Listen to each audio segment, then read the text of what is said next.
Good morning, class 12.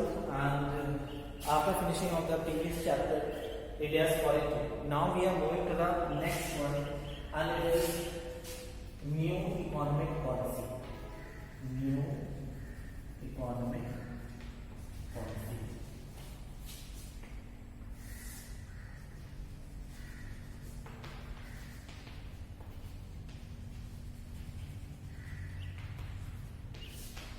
New economic policy already we have discussed, हम इसके बारे में पहले बात कर चुके हैं इससे पहले चैप्टर में, जिसमें हमने एलपीजी के बारे में पढ़ा था, liberalisation, privatisation and globalisation.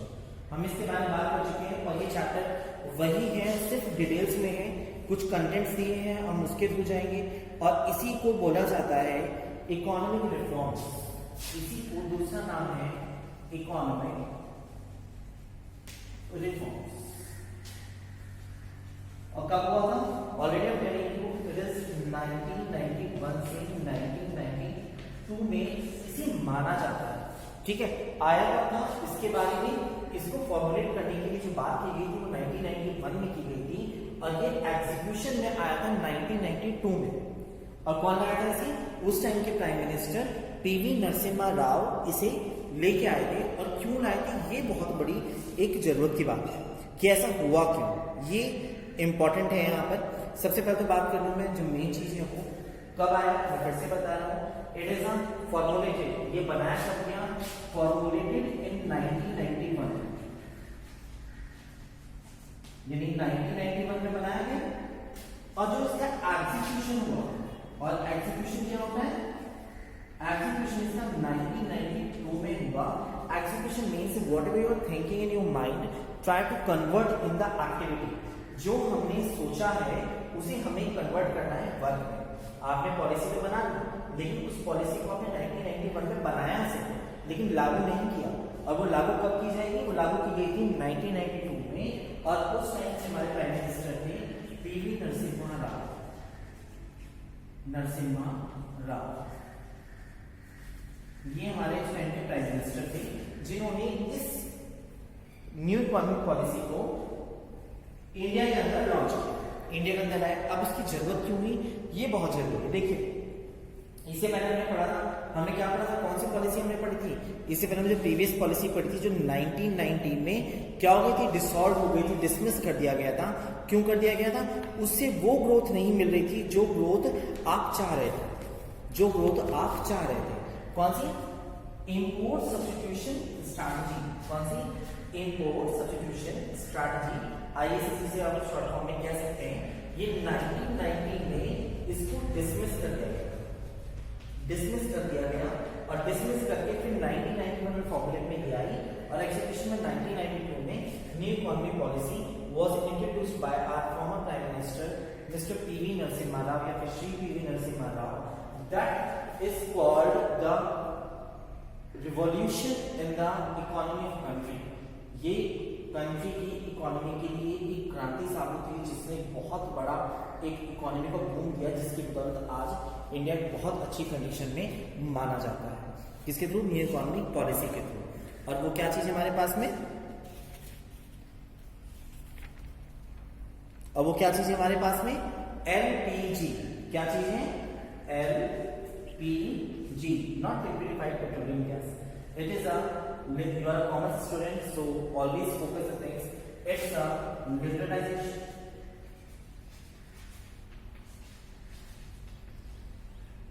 Liberalization. It is privatization. And GL stand for globalization. Globalization. इसकी मीनिंग के बारे में बात करेंगे, डिटेल में आगे चलते हैं।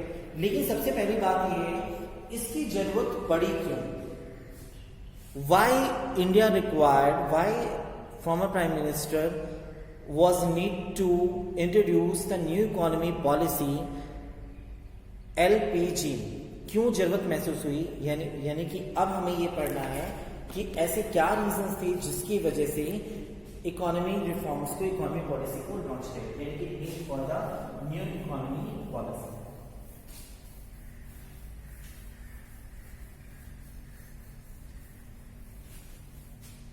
नीड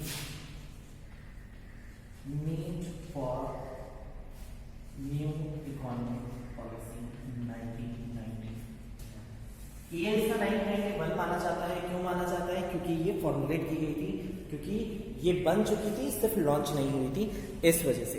तो first one is a high fiscal deficit. First reason है हाई फिस्कल डेफिसिट। ध्यान दीजिएगा इस वर्ड पर। सबसे पहले वन बाय वन हेडिंग चलेंगे।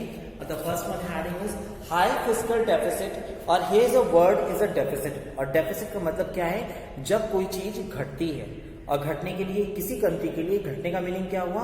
कुछ ऐसा जो एक्सपेंस बढ़ाता है, आपका खर्च बढ़ाता है। ध्यान रखिएगा, कहीं अगर सरप्लस आता है तो वो आपके लिए पॉजिटिव है, लेकिन कहीं भी अगर आपके लिए डेफिसिट आता है वो आपका क्या है? वो आपका क्या है? डेफिसिट जब भी कभी आए हमेशा आपको इसे माइनस मान के चलना है। जब भी कभी सरप्लस आता है, यहां प्लस लिखा हुआ है, इट मींस प्लस, यानी आपके लिए अच्छा है। और अच्छा क्या है कि इस टाइम पर क्या हो रहा था, जो इंडिया की बोरोइंग्स थी, क्या थी? इंडिया की जो बोरोइंग्स थी, जो खर्च थे, बोरोइंग्स मतलब जो वो वहां से इंपोर्ट कर रहा था, और इंपोर्ट में क्या था? बहुत ज्यादा था, जिसकी वजह से क्या हो रहा था? बोरोइंग की वजह से बोरोइंग बहुत हाई थी, जिसकी वजह से एक्सपेंडिचर बहुत हाई थी, एक्सपेंडिचर बहुत हाई थी, जिसकी वजह से क्या था? डेफिसिट आ रहा था। यानी कि आप ले तो ज्यादा रहे हैं, लेकिन आप एक्सपोर्ट बहुत कम कर रहे हैं, जिसकी वजह से क्या हुआ? जरूरत महसूस हुई किसके लिए? कि न्यू इकोनॉमी पॉलिसी लाई जाए, जिससे हम इस डेफिसिट को रिमूव करके सरप्लस में ले जा सकें। High fiscal deficit. It means at the time India was in a situation where India was the high of the borrowing, and through of that expenditure was also on higher. So that why they required the new economy policy. और ये क्या indicate करता था? ये बुरी क्यों थी? क्या रीजन था? Because it indicate the poor financial health. क्या रीजन था? इंडिया की सिचुएशन कैसी थी? पुअर, ये इनसाइड में है, poor financial health, financial health. यानी कि जो इंडिया की मनी वैल्यू की इंटरनेशनल मार्केट में जो इंडिया की इकोनॉमी थी, उसकी कंडीशन बहुत ही बुरी थी। उसको समझने के लिए आपको ध्यान रखना होगा, जब बोरिंग ज्यादा होगी आप खर्च ज्यादा करेंगे। आप खर्च ज्यादा क्यों करें? क्योंकि आपके पास एक्सपोर्ट करने के लिए आपके पास में इस टाइम गुड्स नहीं है, आप इस सिचुएशन में नहीं है। क्यों नहीं है? क्योंकि फाइनेंशियल हेल्थ आपकी ऑलरेडी बिल्कुल भी सही नहीं है, आपकी मनी वैल्यू इंटरनेशनल मार्केट में बहुत डाउन है। नेक्स्ट है हमारे पास में, और वो क्या है? हमारे पास ग्रोथ नहीं थी। क्या थी? ग्रोथ नहीं थी। सेकेंड रीजन क्या था? कि ग्रोथ बहुत डाउन थी, growth was very low. Growth कैसी थी? बहुत ही लो थी। And the next one, third one, world bank lack of faith in international market,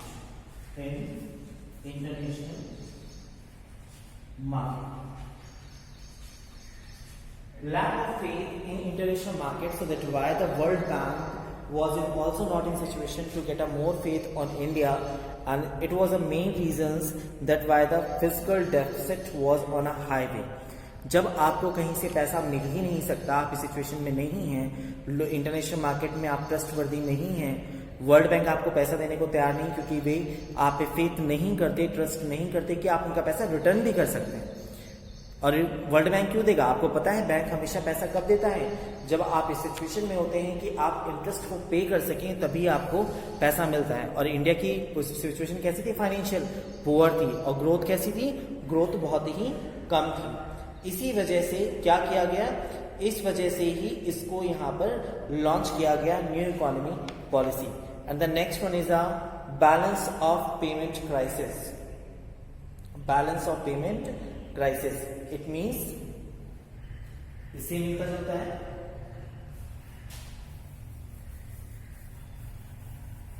balance of payment. अब बैलेंस ऑफ पेमेंट का मतलब क्या है? Next heading, balance of payment,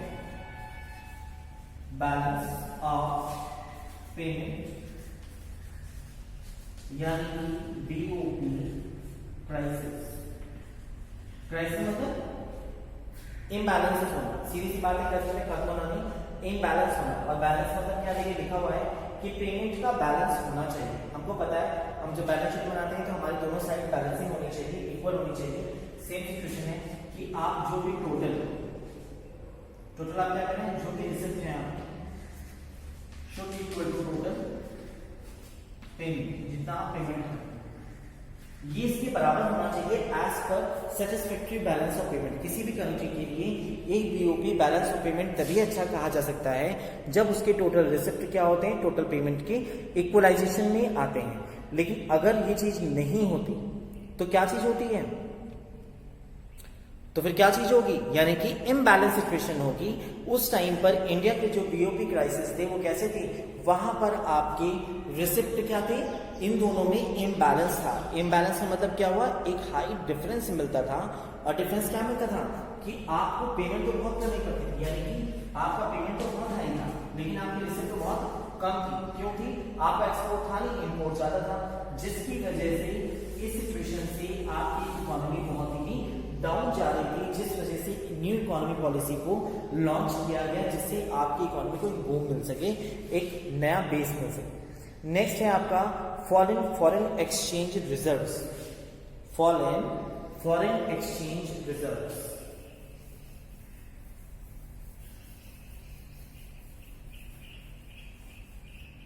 third one foreign exchange reserves, यानी आपके पास जो भी फॉरेन एक्सचेंज था, जब आपकी पेमेंट आई है, आपको पेमेंट करनी पड़ी दूसरी कंट्रीज को, तो उस टाइम पे आपके पास जो भी फॉरेन एक्सचेंज थे उसमें लगातार क्या हो रहा था, लगातार एक डिक्रीजिंग वे जा रहा था, लगातार घटता जा रहा था। जबकि क्या होना चाहिए, एक अच्छी कंट्री के लिए, एक डेवलप्ड कंट्री के लिए, डेवलपिंग कंट्रीज के लिए हमेशा बहुत जरूरी है, और वो क्या हो, एक सेटिस्फैक्ट्री लेवल में होना चाहिए। आपका फॉरेन एक्सचेंज रिजर्व्स बढ़ना चाहिए, ना कि घटना चाहिए। और उस टाइम पर जब ये पॉलिसी लॉन्च की गई, यानी कि अराउंड 1990s 1980s में आपके फॉरेन एक्सचेंज लगातार घटते जा रहे थे। ठीक है, next one is inflationary spiral.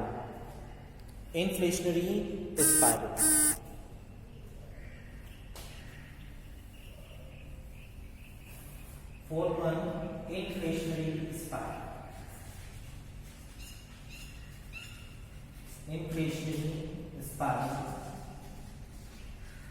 और इन्फ्लेशन का मतलब क्या है, यहाँ पर ध्यान रखिए, इन्फ्लेशन मतलब क्या है, महंगाई। इन्फ्लेशन माने होती है महंगाई, और स्पाइरल माने रेज ऑफ द प्राइसेस, यानी कि प्राइसेस लगातार मार्केट में बढ़ रहे थे गुड्स की। और उसका रीजन क्या था, उसका रीजन ये था कि उस टाइम पर, यानी कि जब ये 1991 में न्यू इकोनॉमिक पॉलिसी कब लॉन्च की गई, 1991 में लॉन्च की गई। इससे पहले आपके ईयर 1990, 89 एंड 88 जो आपके 3 ईयर्स थे, ये नेचुरल डिजास्टर से इंडिया बहुत ज्यादा इम्पैक्ट था। इंडिया की सिचुएशन बहुत बुरी हो गई। क्यों बुरी हो गई, नेचुरल डिजास्टर्स, यानी कि ऐसे क्या रीजंस हुए थे, अच्छा मानसून नहीं था, जिस वजह से हम जानते हैं कि इंडिया एक एग्रीकल्चर बेस्ड कंट्री है, और जहां पर max of the population based होती है, किसके ऊपर बेस्ड होती है, एग्रीकल्चर के ऊपर डिपेंड करती है, और जो कि मानसून पे निर्भर करती है। और 3 साल यानी कि 1990 में, 89 में एंड 88 में जो मॉनसून था वो एक आपके लिए डिजास्टर बना, और यहाँ पर सही समय पे मानसून बारिश अच्छी नहीं हुई, सूखा पड़ा, ड्रॉट आया, और जिसकी वजह से क्या हुआ, आपकी कंडीशन और भी बुरी हो गई और आपके फिस्कल डेफिसिट बढ़ते चले गए। और इसी वजह से क्या हुआ, जब आपके पास में देखिए नॉर्मल सी बात है, इन्फ्लेशन हमेशा कब होता है, जब डिमांड बहुत ज्यादा होती है, डिमांड बहुत ज्यादा है और सप्लाई बहुत लो है। और सप्लाई लो क्यों होती है, जब आपके पास में गुड्स ही नहीं है, क्योंकि आप एग्रीकल्चर बेस्ड हैं और आपने एक नेचुरल डिजास्टर को फेस किया है, आपने सूखे को फेस किया, फसल अच्छी नहीं हुई, और जब फसल अच्छी नहीं हुई तो आप सप्लाई नहीं दे पाए। लेकिन लोगों की डिमांड थोड़ा घटेगी, वो मानसून से इम्पैक्ट नहीं होती, डिमांड वही रहती है, सप्लाई मेंटेन होनी चाहिए। और जब वो मेंटेन नहीं हो सकी तो उसका असर देखने को मिला किस चीज में, कि जो भी प्राइसेस थे वो हाइक पे चले गए, वो ऊपर बढ़ने लगे। Next is poor performance of PSUs, public sector undertakings.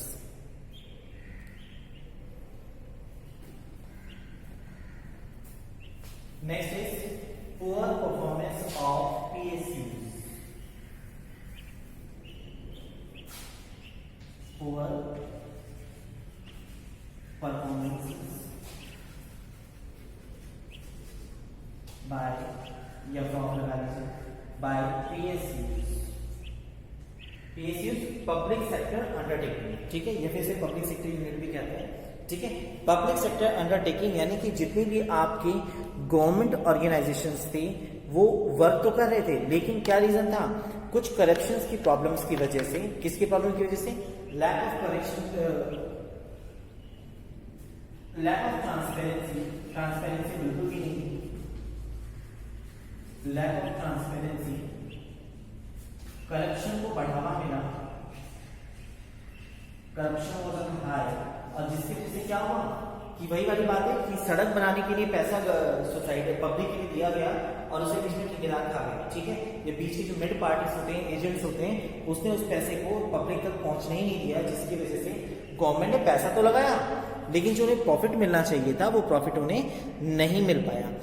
In terms की वजह से ये हमने 6 पॉइंट रीड आउट किए हैं। Due to this 6 points it was the reasons that why former Prime Minister P.V. Narasimha Rao introduced the new economy policy in the 1991 that was for coming in execution in 1992 and it is also known by the name of economic reforms, यानी जो आपकी economy चल रही है उसे रिबूम करना, regenerate करने के लिए ये स्टेप उठाया गया था, ठीक है।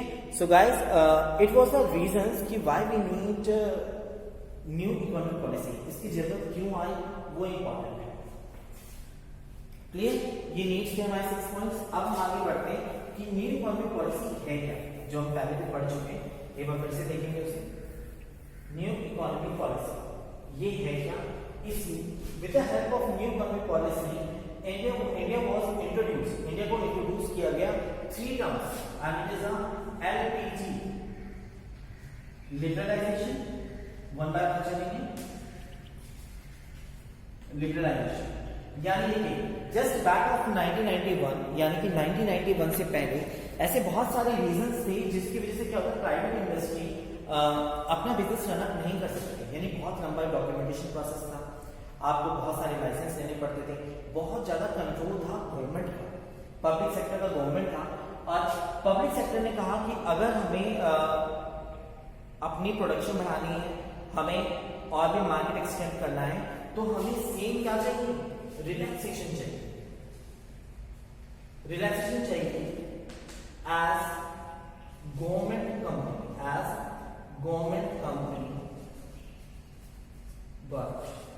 गॉट, यानी जिस तरह से गवर्नमेंट कंपनीज को रिलैक्सेशन मिलते हैं उसी तरह से हमें भी रिलैक्सेशन चाहिए, जिससे हम अपना बिजनेस को रन अप कर सकें और इकोनॉमी में हेल्प कर सकें।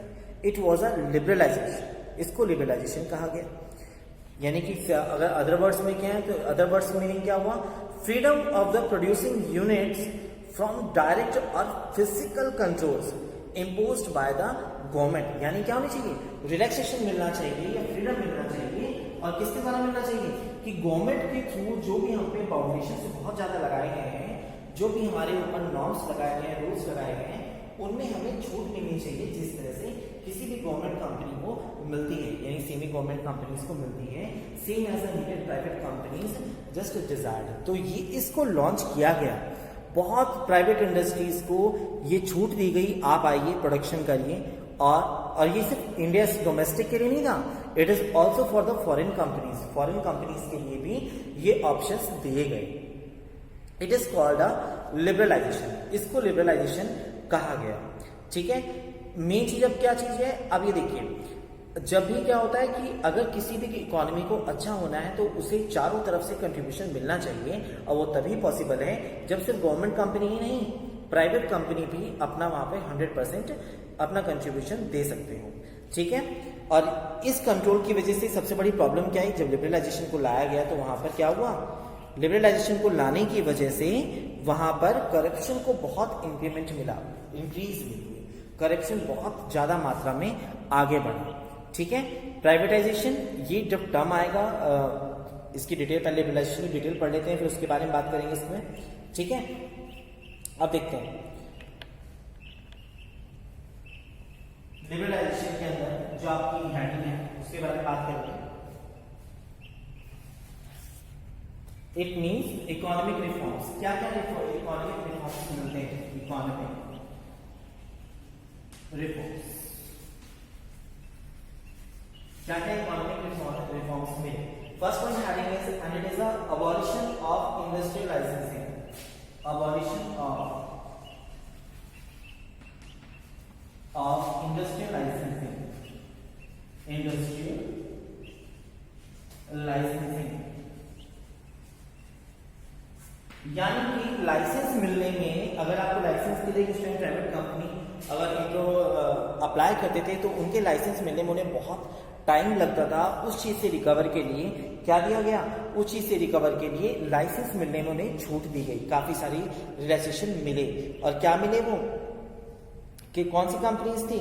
इसमें 5 तरह की कंपनीज थी जिनमें आप ये चीज कर सकते थे। 5 तरह की कंपनीज को दिया गया कि आप आसानी से लाइसेंस ले सकते हैं, लेकिन 5 तरह की जो ऐसी कंपनीज थी जिन्हें लाइसेंस अगर दे दिया जाता तो उन्हें प्रॉब्लम थी, उन्हें लाइसेंस किसी को भी नहीं मिलता था। क्या थी वो? एक वाज इलीगल, एक लीगल है आपका लीगल, ये डिफेंस इक्विपमेंट,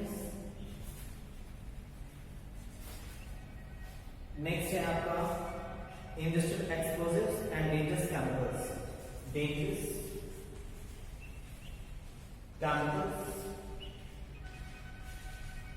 सिगरेट,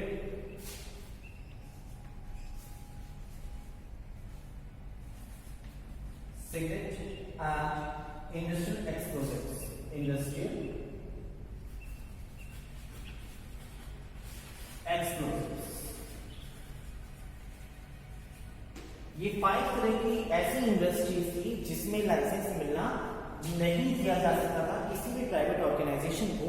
और इसके अलावा आप एफएमसीजी में जाइए, आप जूट में जाइए, आप कॉटन में जाइए, agriculture based, it means telecom sector, किसी भी सेक्टर में आप एंटर कर सकते हैं except of these 5 type of industries. It's a liquor, जो वाइन्स होती हैं, डिफेंस इक्विपमेंट्स यानी हथियार बनाने के, डेंजरस केमिकल्स होते हैं, ठीक है, सिगरेट, और इंडस्ट्रियल एक्सप्लोजिव यानी जो इंडस्ट्री में आपकी मशीनरीज बनती हैं, वैसी मशीनरीज जो आसानी से रेयर रिसोर्सेज से बनते हैं, उनके लिए बात की गई कि आप रेयर रिसोर्सेज से डील नहीं कर सकते, वहां पर गवर्नमेंट की ही कंट्रोल रहेगा। Next one is a contraction of public sector. मतलब क्या हुआ कि कॉन्ट्रैक्शन का मतलब क्या होता है कि काफी सारी इंडस्ट्रीज को क्या किया गया? डिवाइडेशन कर दिया गया। कॉन्ट्रैक्शन ऑफ पब्लिक सेक्टर यानी सेकंड हेडिंग है इसकी contraction of public sector. Public sector में क्या है? रेलवे है। आप जानते हैं रेलवे में अब जाकर तेजस ट्रेन चली है, और तेजस ट्रेन की वजह से क्या हुआ कि एक प्राइवेट इंडस्ट्री को वहां पर प्राइवेटाइजेशन यूज किया गया है। लेकिन आपके लिए यहाँ पर इस पॉलिसी के अंदर बहुत सारी पब्लिक कंपनीज को गवर्नमेंट के अंदर रिजर्व कर दिया गया, जैसे कि एटॉमिक एनर्जी एंड रेलवेज। इस न्यू इकोनॉमिक रिफॉर्म के जरिए सेकेंड आपका जो पॉइंट है वो क्या है? रेलवे और एटॉमिक एनर्जी। ये कॉन्ट्रैक्शन ऑफ पब्लिक सेक्टर में ध्यान रखिएगा, ठीक है। यानी कि न्यू इकोनॉमिक पॉलिसी के थ्रू गवर्नमेंट ने 2 सेक्टर को टोटली गवर्नमेंट के अंडर में कर दिया, and that is railway and atomic energy, जिसमें प्राइवेट सेक्टर डील नहीं कर सकते। Next is reservation of production areas. यानी क्या होगा? कुछ सेक्टर्स होते हैं जो ऑलरेडी रिजर्व थे, ठीक है, और मार्केट क्या कहते थे कि आपको क्या करना चाहिए? गवर्नमेंट की पॉलिसी को यूज करना चाहिए, यानी कि डी रिजर्वेशन।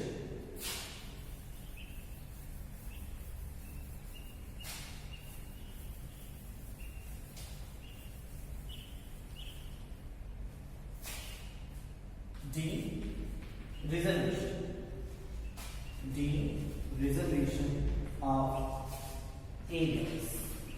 कुछ एरियाज थे, क्या था उस टाइम पर, जो एरियाज थे, मान लीजिए कुछ स्मॉल स्केल इंडस्ट्रीज के लिए, एसएसआई स्मॉल स्केल इंडस्ट्रीज के लिए कुछ एरियाज रिजर्व थे, इनको आरक्षित किया जाए कि इस जगह पर यही अपना बिजनेस कर सकते हैं। तो उस रिजर्वेशन को क्या किया, हटा दिया गया, उसको खत्म कर दिया गया। अब वहां पर दोबारा से एप्लीकेशन लिए गए और उसको यानी किसी को भी अलोकेशन किया जा सकता है। रिजर्वेशन माने जो रिजर्व होता है, यानी कि सिर्फ उसी का अधिकार है। लेकिन ऐसे एरियाज जहां पे ऑलरेडी रिजर्वेशन था उसको डी रिजर्व कर दिया गया।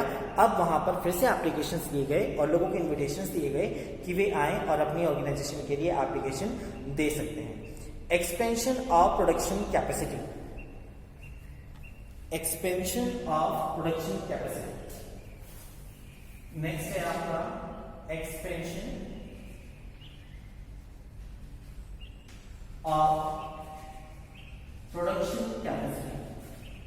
देखिए, when we are talking about the capacity, it means ability of a firm to produce. जितनी भी आपकी एबिलिटी थी प्रोडक्शन के लिए, उसको बढ़ाने पर जोर दिया गया न्यू इकोनॉमिक पॉलिसी में, कि जितनी भी इस टाइम डोमेस्टिक कंपनीज प्रोडक्शन कर रही हैं उनकी प्रोडक्शन को बढ़ाना चाहिए। अगर नहीं बढ़ाएगा तो क्या होगा, अगर नहीं बढ़ा सकते तो एक्सपोर्ट आपका बढ़ ही नहीं सकता। न्यू इकोनॉमिक पॉलिसी में बहुत ज्यादा जोर दिया गया कि आप अपने प्रोडक्शन को बढ़ाएं। और वो कैसे बढ़ सकता है, जब आप लाइसेंसिंग को रिलैक्सेशन कर देंगे, आप उन्हें एरियाज में छूट दे देंगे, आप कुछ इंडस्ट्रीज में आसानी से उन्हें इंट्रोडक्शन दे सकते हैं, यानी कि इन्विटेशन दे सकते हैं। इस सिचुएशन में डोमेस्टिक कंपनी यानी नए नए इन्वेस्टर आएंगे, अपनी कंपनी खोलेंगे, अपने प्रोडक्शन को बढ़ा सकते हैं। लास्ट है आपका इकोनॉमी रिफॉर्म्स अंडर लिबरलाइजेशन के अंदर freedom to import capital goods. यानी क्या हुआ, इंपोर्ट करने के लिए, लेने के लिए, अगर आपको प्रोडक्शन करनी है और आप मॉडर्नाइजेशन को अडॉप्ट करना चाहते हैं, freedom to import. Next is लिख दे रहा हूं, फ्रीडम टू इंपोर्ट, यानी इंपोर्ट करने की फुल फ्रीडम दी गई कि अगर आप किसी इंडस्ट्री में डील करते हैं and you are just required of the goods that is only available in the abroad countries, but before of 1991 it was the scenario that every company had a foundation to import such type of the goods. उन पे वो foundations हटा दी गई और अब वो free थे उन गुड्स को इंपोर्ट करने के लिए जो उनके प्रोडक्शन के लिए जरूरी थे। यानी इससे फायदा क्या होगा, यानी अब गवर्नमेंट की परमिशन लेने की आपको जरूरत नहीं थी। यहाँ पर आप इंटरनेशनल मार्केट में एग्रीमेंट कर सकते थे, नई नई टेक्नोलॉजी को आप अडॉप्ट कर सकते हैं, जिससे आप अपने प्रोडक्शन को डील भी कर सकते हैं। ठीक है, फिर इसके बाद आता है आपके पास में फाइनेंशियल सेक्टर रिफॉर्म। क्या हुआ, फाइनेंशियल सेक्टर रिफॉर्म्स। यहाँ पे है ना इकोनॉमिक रिफॉर्म्स है आपके लिबरलाइजेशन की। अब आपके आते हैं फाइनेंशियल रिफॉर्म्स, लिबरलाइजेशन में है फाइनेंशियल रिफॉर्म्स। यानी कि अगर एक for example I am very interested to open a company but I don't have much more money, it means now I need a financial support. मुझे गवर्नमेंट से financial support की जरूरत है। आपने सुना होगा आज की डेट में अगर आप कुछ भी बिजनेस स्टार्ट करना चाहते हैं, स्मॉल स्केल बिजनेस स्टार्ट करना चाहते हैं, आप मतलब दूध का बिजनेस करना चाहते हैं, या फिर आप पोल्ट्री फार्म खोलना चाहते हैं, या फिर आप छोटे मोटे कपड़े की इंडस्ट्री खोलना चाहते हैं, कंपनी खोलना चाहते हैं, इस सिचुएशन में आपको वहां पर सपोर्ट दिया गया। और सपोर्ट किससे थ्रू दिया गया, आपको बैंकिंग सपोर्ट फुल मिला, banking support, non banking institution भी आपको सपोर्ट दे रही है उस टाइम पर, non banking system, financial institution, finance institution and also insurance. यानी अगर आपका नुकसान हो जाता है तो यू आर इंश्योर, आपको रिकवरी गवर्नमेंट के थ्रू मिलेगी। आपको पूरा एक आपको प्रमोट किया गया, आपको मोटिवेट किया गया, go and just open your business, government is always with you, government आपके साथ में है। और साथ में एक और पॉइंट है फॉरेन एक्सचेंज मार्केट, यानी अब आप उसमें इन्वेस्टमेंट कर सकते हैं। लेकिन जो ये आपका फाइनेंशियल सेक्टर था, जो भी आपको लोन मिलने थे, जो भी आपको इंस्टीट्यूशन आपको हेल्प करते, ये सभी क्या करने थे आपको, ये सभी RBI, reserve Bank of India, that is called a bank of bankers and also called the central bank of India. India का सेंट्रल बैंक अगर पूछा जाए तो कौन है, RBI है। RBI फुल कंट्रोल में रखता था इन सभी को, चाहे बैंकिंग हो, चाहे नॉन बैंकिंग फाइनेंस इंस्टीट्यूशंस हो, या फिर इंश्योरेंस कंपनीज हो, या फॉरेन एक्सचेंज मार्केट जिसमें आप इन्वेस्टमेंट करना चाहते हैं। इसके लिए क्या था, आपके लिए, सभी के लिए। अब रीजन क्या है, देखिए ये बैंक हमारे पास है, हमें पता है काफी सारे बैंक है हमारे, जैसे कि SBI है, PNB है, ठीक है, और भी बैंक है, HDFC है। सभी बैंक अगर आपके सामने ओपन है, this is private bank and other is nationalised bank, ये आपके गवर्नमेंट बैंक है। ये अगर आपको कोई भी अमाउंट अगर आपको लोन देते हैं तो आपको इन्हें इंटरेस्ट पे करना होगा, और इस इंटरेस्ट का जो डिसीजन था वो किसके हाथ में था, ये RBI के हाथ में था। RBI ही डिसाइड करता था कि आप कितने इंटरेस्ट पे आप लोन दे सकते हैं। Bank was not free to fix the interest rate, it was all over the under control of the Reserve Bank of India. अब क्या था, RBI ने सिर्फ एक फैसिलिटी दी थी कि आप क्या कर सकते हैं, आप लोगों को अट्रैक्ट करके अपनी स्कीम्स के थ्रू कर सकते हैं, बट इंटरेस्ट रेट वही रहेगा। आप प्रॉफिट्स दे सकते हैं पर आप इंटरेस्ट रेट जो आपको मिलना है वो फिक्स रहेगा, वो RBI के थ्रू रहेगा। हालांकि कमर्शियल बैंक्स को फ्री किया गया था, किसको, कमर्शियल बैंक्स को फ्रीडम दी गई कि वो अपने इंटरेस्ट रेट खुद डिसाइड कर सकते हैं। इट मीन्स कहने की बात ये है कि ओवरऑल सेक्टर्स जितना भी आपको लिबरलाइजेशन छूट मिलनी चाहिए, वो इकोनॉमी के अंदर वो आपको मिला, चाहे लाइसेंस मिलना हो, चाहे अदर थिंग्स हो, या फिर आपको फाइनेंशियल सपोर्ट की जरूरत हो, पैसे की जरूरत है, वो सब न्यू इकोनॉमिक पॉलिसी में लॉन्च किया गया, ये स्कीम्स लाई गई। So it was a very helpful.